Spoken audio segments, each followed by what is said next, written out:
une bonne utilisation des technologies de l'information et de la communication auprès des jeunes. So to help young people understand that with TIC, what we call TIC, technologies of information and communication and digital media, we can do things that can impact society. It's not just going on TikTok, Facebook, doing selfies.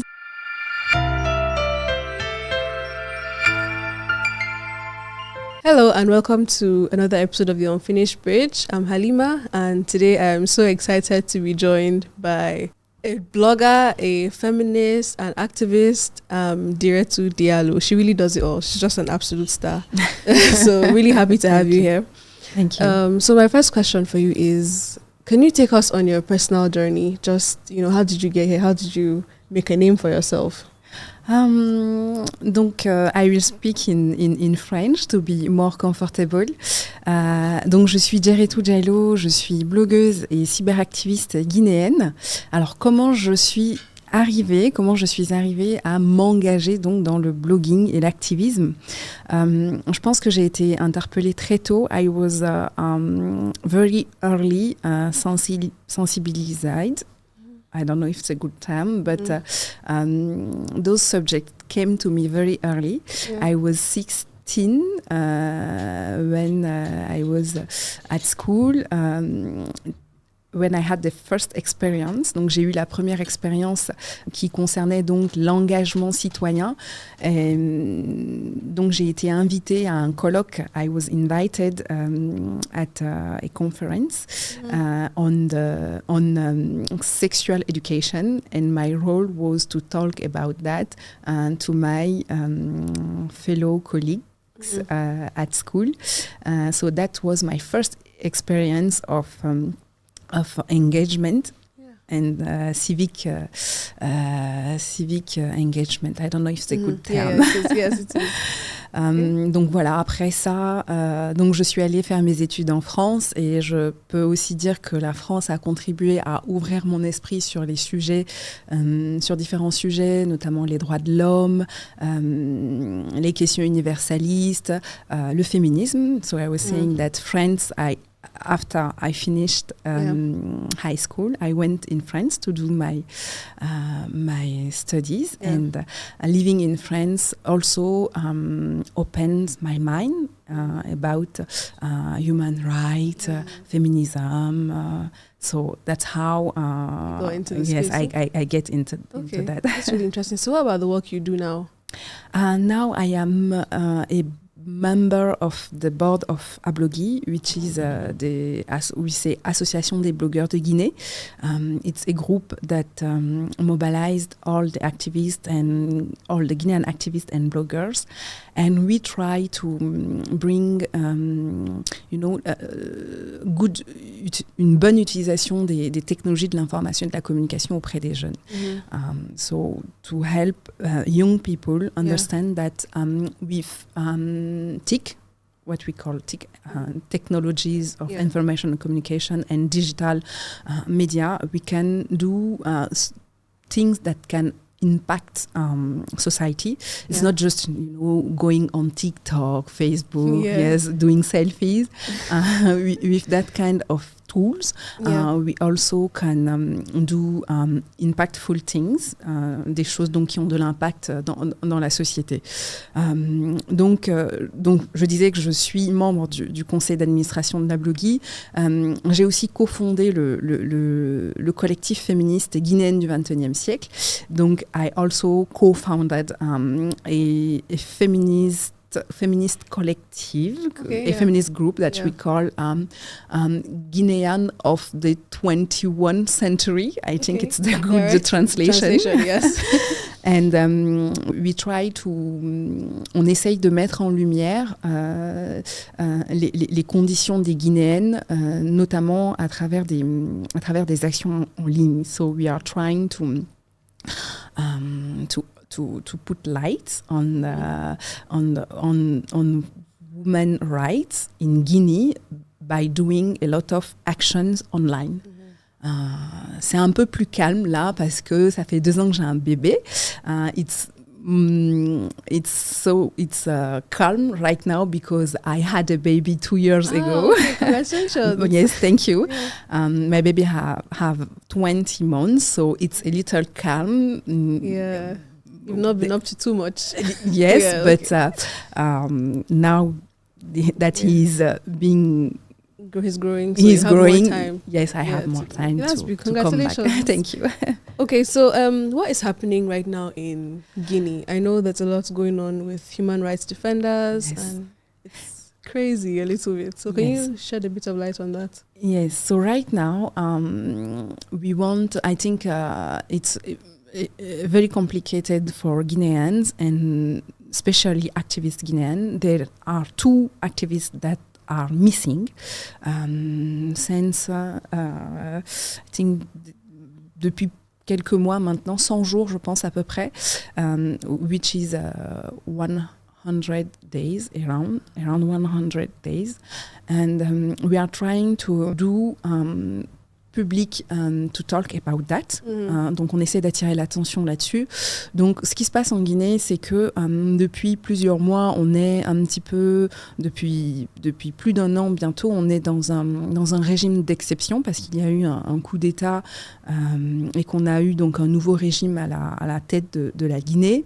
Et donc on est dans une transition. We are in a transition, because there was a coup d'État. Donc je disais que donc depuis ce coup d'État, on a quelques médias qui ont été fermés. Plusieurs médias ont été fermés en Guinée.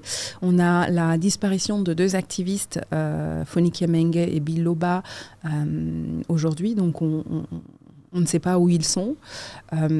Et donc, il y a aujourd'hui une forme de rétrécissement de l'espace civique, donc qui est plutôt inquiétante et sur laquelle nous, activistes pour les droits de l'homme, on essaye d'attirer l'attention de l'opinion internationale sur ces sujets-là particulièrement. So like you mentioned, there's kind of a wave of coup d'etat that's been happening across West Africa and anti-democratic sentiments, especially among the youth. So how can we in Nigeria help the Guinean cause now, for example, especially through digital activism? Yes, I think Nigerian activists are maybe more organized. So maybe the Guinean activists could, on pourrait bénéficier du on va appeler ça un savoir-faire, mais on va dire de l'expérience des activistes nigérians sur leur façon de mettre en place des actions coup de poing. Si je prends exemple de #EndSARS, c'est quelque chose qui a été médiatisé vraiment de manière internationale et ce savoir-faire-là, cette façon de conduire des actions peut être intéressante justement pour des activistes comme nous, comme les Guinéens. Donc voilà, je pense qu'on gagnerait à mettre en relation ces deux nationalités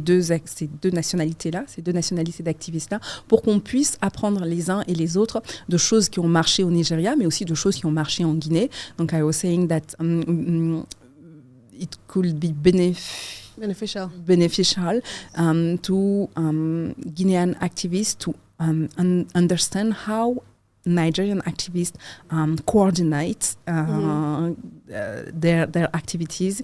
If you take that campaign that had a major impact and echo in the Mm. world, it could be really good for the Guineans to learn from it, and so I think that is one way of helping. The other things is in Guinea we have digital champions, we have influencers, we have bigger than me. So my point is to say we also have digital stores online, but I think when we organize things when we organize actions, there is not a lot of them which are interested to push the narrative and the action activists are doing. So we can maybe use the echo that digital stars in Nigeria can also bring to us, just by doing one tweet or by doing one post about it. Hello, 2 activists are missing in Guinea, because they have a platform, a big platform, and also Anglophone platform. So we are Francophone in Guinea, and just by a country speaking English talking about that, personalities of that country talking about that, ça peut vraiment augmenter donc la notoriété des actions que l'on mène en Guinée. Donc using the audience, to talk about what we do in Guinea, it helps the English speaking country understand also what is happening in Guinea. I don't know if it's clear, but it is, and you're absolutely right. There's room for collaboration there. Yes, a lot of room, I think. Okay, so as a feminist, you understand how sometimes the efforts of women during these movements are kind of shadow banned. Yes. So why do you think that happens, and what can we do to stop it? Alors, je vais peut-être commencer en français en disant que étant donné qu'on est dans des pays donc, où souvent on a beaucoup de patriarcat, où il y a du patriarcat, les collectifs activistes, les mouvements activistes n'échappent pas à ce patriarcat-là. C'est-à-dire qu'il n'est pas évident aujourd'hui pour les femmes, donc d'avoir des femmes aussi qui prennent la lumière, qui prennent la place qui leur revient dans ces mouvements-là, parce que justement il y a des phénomènes d'oppression que l'on retrouve dans la société, que l'on retrouve aussi dans ces collectifs activistes-là. So I was saying, because there is patriarchy in our societies, in a lot of African societies, African countries, we also see that patriarchy in those group of activists. It's not because we are activists there is no patriarchy there. No, women have to fight and to have a place in those groups. So usually in politics, les femmes sont utilisées. They use women to have power, and when they have power, women are marginalized. They forgot that women did also a big work, often for the cause.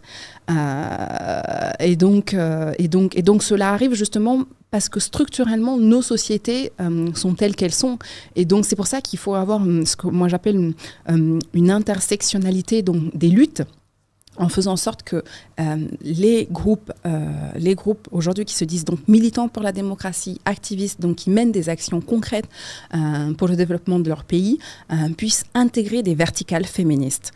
I don't know how to say that in English, but it's important that the group that are fighting for democracy in many countries in Africa integrate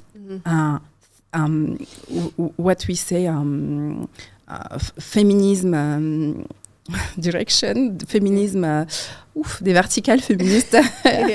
So they have to, to be modern and to include women. It's hard because in many time those groups don't help women flourish. So it's a work to do. It's a work to do in those groups also. Those groups are not perfect. It's not because they are fighting for democracy in the country that they are that they don't have issues in the group. So I am in those communities. So we have also our problem. Yes, and patriarchy is one of them. Yeah, you're right. During both, I remember here in Nigeria, NSAS, and also the one in South Africa, everything must fall. It's like the women were the leaders, but when it came time to kind of, during the aftermath, they kind of forgot that the women were leading that. And that happened a lot. Yeah, it does. It's quite interesting. So, on a lighter note now, away from the doom and gloom, if you could visit any place in the world, where would it be and why? I'd always wanted to visit Brasilia. It's yes, and La Mecque, Mecca, we think. Mecca, okay. Nice. Oh, cool. And okay, is there anywhere that has left a lasting impression on you? I think everywhere has its particularities, but maybe I will talk about our last trip with my husband and son, which was Sevilla in Spain, and there were the real Alcazar, which is a castle, something like a castle, and it was very impressive because you can see in the architecture part of Muslim history of Spain. Yeah. There were... It's not really known like that. Yes, today they don't really talk about it, but there was Muslim there. They called the Andalus that time, called Spain Andalus. Voilà. Andalusia, yes. and you can see that in how the real Alcazar is.